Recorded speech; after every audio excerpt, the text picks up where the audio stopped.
Peggy 18.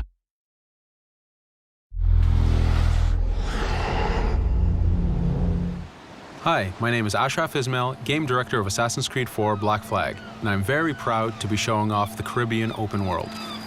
Here, we're going to start with Edward. After completing a few missions, he's met up with the assassins, but he's not yet bought into the creed, so he still has this selfish need for fame and fortune.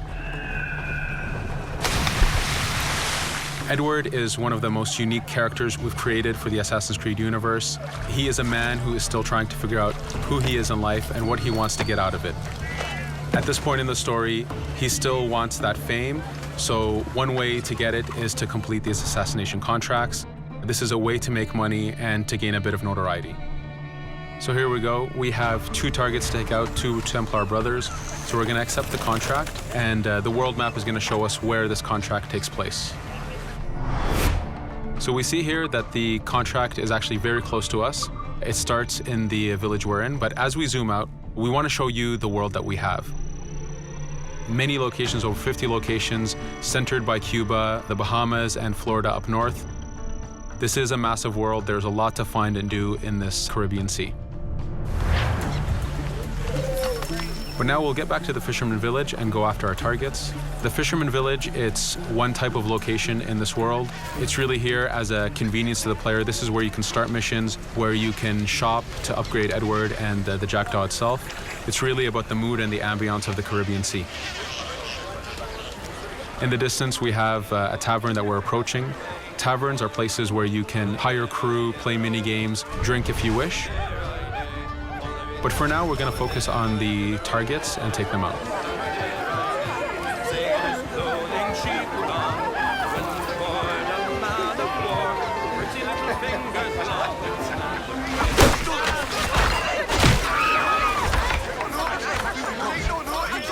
Now that we've taken out one brother, the other one's going to bolt. Just like classic ACs, we can chase him down and take him out that way, but there's many ways to complete this contract. We can use the new free aim system to shoot him this way, to eliminate him that way. We can jump onto the ship and take him out with his crew, but instead we're going to let him escape into the sea and follow him with the Jackdaw. This is your ship. This is the second main character of the game. You're going to have to customize and upgrade the ship as you go on this journey with Edward.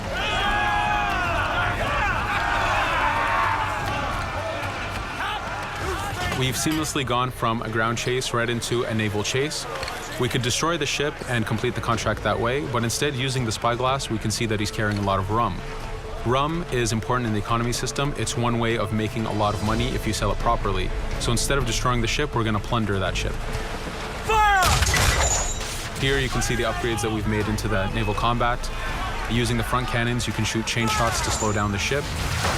Using the new round shot mechanic of trajectory aiming, you can aim for the hull and do a lot of damage this way. This specific enemy is what we call a frigate. Frigates are the type of ships that you need to destroy as fast as you can, because the longer the fight lasts, the more damage they're capable of doing. We have other enemy types like the Charger or the Man of War. The Man of War is a massive ship capable of carrying over 100 cannons. These are ships that you really need to upgrade to be able to face. But now that this frigate has been demasted, we can start the boarding. Boarding, it's very important. You are a pirate. This is how you gain cargo. This is how you take on ships. So here we can start the boarding from any orientation or angle we wish. The distance even matters. If you get too close, the 2 crews will just jump right into each other. If you start a bit further, you can jump in the water and go in for a sneak stealth attack. We have 2 objectives to accomplish for this boarding. We can take out the captain, and we need to take out some of his crew. So using the swivel gun, we will efficiently take out a lot of the crew. And now we'll go for the captain using Edward's navigation abilities. Here, again, using the new free aim system, we have a dangerous enemy on the other side taking out our crew. We can easily take him out with a headshot.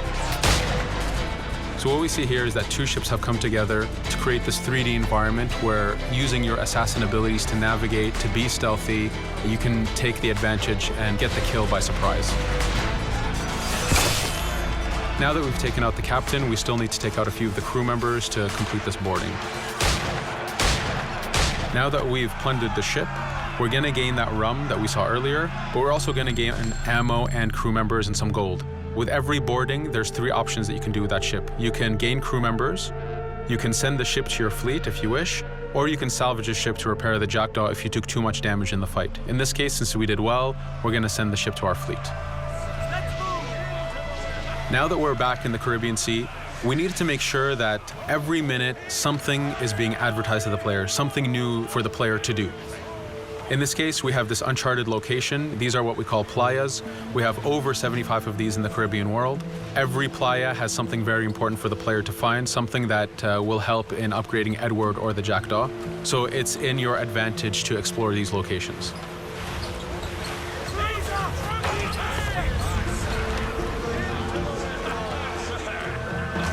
Again, for us, seamlessness is very important. We needed to be able to explore this Caribbean world without having too much interruption in the action. So being able to just let go of the wheel anywhere we want, jump into the water, and swim over to that location. This is very important for the mood and the immersiveness of this Caribbean open world.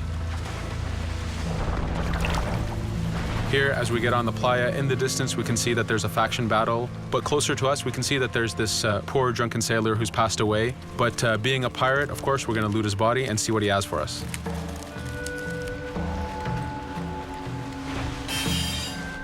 So we found a treasure map. This treasure map is asking us to go to an island called Misteriosa. Every time you find one of these, you know that you're going to find a treasure that is linked to the progression of the jackdaw or Edward, so they are very valuable. Here we're going to take a look at that faction battle. We have a British ship facing off against a Spanish ship. We could jump in and take advantage of this opportunity, allowing each ship to weaken the other and for us to plunder both. But now we're going to make our way back to the jackdaw. Again, this is the second main character of the game. There's a lot of customization and a lot of upgrading to do on the jackdaw. You can upgrade all the weapons to fit the playstyle you wish. Now, as we get onto the jackdaw, we can see that the crew is cheering for us. Edward has a really close relationship with his first mate, Adewale, standing right there, and with his crew. And this is something that you'll see later in the demo, that we can lose and gain crew members.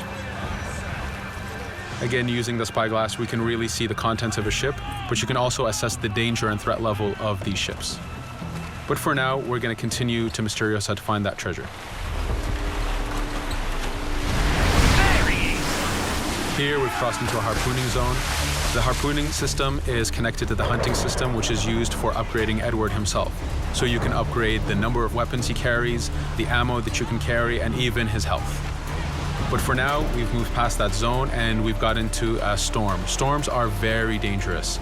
If you're not careful, if you don't know how to navigate a storm, you will take damage to your ship and you will lose crew members. In the distance, we can see a water spout. This is a tornado in the ocean. These are very dangerous. They can suck you in, and when they do, they tear the ship apart and take out your crew. Here we can see its effect on a ship. This poor ship got sucked in and got destroyed. Storms are very dangerous, but we wanted the player to take advantage of this.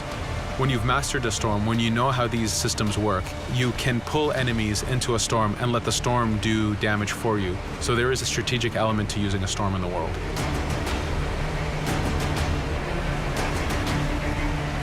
Here we can see that the storm is dying down a bit, but there's still this torrential downpour. It was very important for us to get the real mood of and atmosphere of the Caribbean in the weather cycles and in the daytime cycles.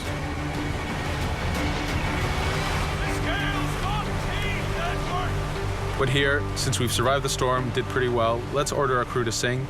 Sea shanties are a part of this game. It's a collectible that you can find in the world. So the more you find, the bigger playlist you have for your crew. But for now, we've made it to Misteriosa. So again, we're going to seamlessly get off our ship and explore this location. Misteriosa is a Mayan ruin. Mayan ruins are heavy with stealth and navigation capacities. There's a lot of treasures and hidden discoveries to be found in these locations.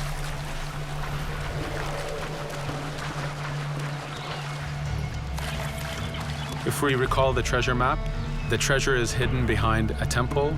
So just by quickly looking around, we can see that temple looks about right. So that's our objective. We'll head there. As we go this way, we can see there's a lot of guards on the beach. We could go in and fight them if we wish to, but to show off that this is a mini open world, we're going to try to find a different route to get to our objective. Here, we've seen a guard. We don't want to alert him, and we don't want to alert the guards on the beach, so we're going to use our stealth ability to take him out silently. No te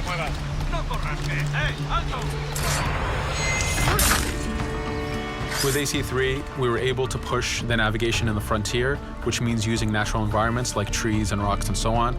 Mayan ruins are the perfect place where we mix man-made structures and these natural environments.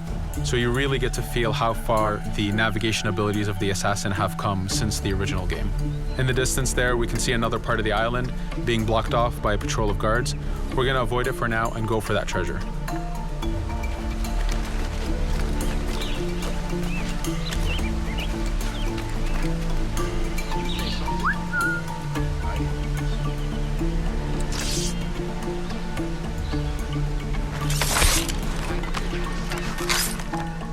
It's important for us to be able to give the players new tools, specifically for stealth. In this case, we have the blowpipe. Using the berserk darts, you make your enemies go crazy. Effectively, this means that they'll attack anything and everything in sight, including their own friends, animals, or Edward if he was in the way. So you do have to be careful with how you use it. But now that we've caused a distraction, if we happen to fall down there, at least there's already a bit of damage done for us. But using our navigation skills, we're able to get past that area without any trouble. There in the distance, you can see the jackdaw placed exactly where you left it when you got onto this location. It's really important for us to show the beauty of this Caribbean world. The Caribbean has some amazing vistas, and we pushed ourselves to replicate this in the game.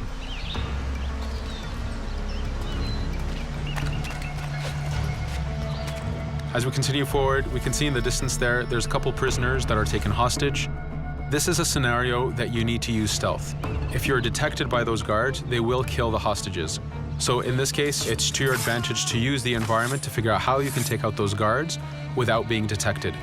In this case, it's 2 guards, so it's not too hard. There are other scenarios where you have more guards and you have to figure out how you can take all of them out at the same time. Now that we've freed these prisoners, they are more than happy to join our crew. This is just one way of gaining crew members. As mentioned earlier, there's the taverns. There's actually many different setups of gaining crew.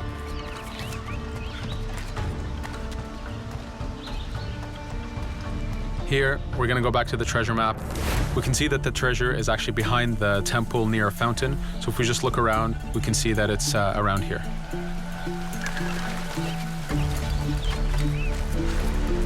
Now that we've found the treasure, what we've actually found is a blueprint.